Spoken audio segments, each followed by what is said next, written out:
એક ગામની અંદર એક સોની અને એક લુહારની દુકાન બાજુમાં હતી. એક વખત બન્યું એવું કે લુહાર જ્યારે લોઢાને ટીપતો હતો ત્યારે એક લોઢાનો કટકો ઉડીને સોનીની દુકાનની અંદર પડ્યો. ત્યાં સોનાએ જોયું એટલે તરત જ કહ્યું કે તું અલ્યા અવાજ બહુ કરે. એટલે ત્યારે લોખંડના ટુકડાએ એવું કીધું કે હા ટીપાવું છું, મને તકલીફ થાય છે, મને કષ્ટ થાય છે, એટલે અવાજ સહજ નીકળે છે. ત્યારે સોનું એવું કહે છે ટીપાવું તો હું પણ છું અને મારે પણ કોઈના અલંકાર બનવું છે. તકલીફ થાય પણ ટીપાઈએ ને તો જ આપણે એક ઘાટની અંદર ઘડાઈએ.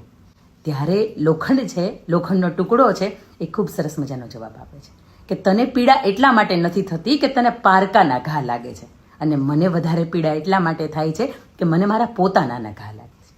આ વાત આપણને સૂચવે છે કે જ્યારે આપણો કોઈ ઘડાઈ રહ્યો હોય, આપણાને કોઈની સહકારની જરૂર હોય, ત્યારે સાહેબ આપણે એને ટેકો આપીએ, એની ટીકા ન કરીએ.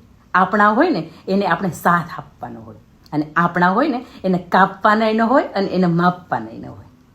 અંકિતાની વાત.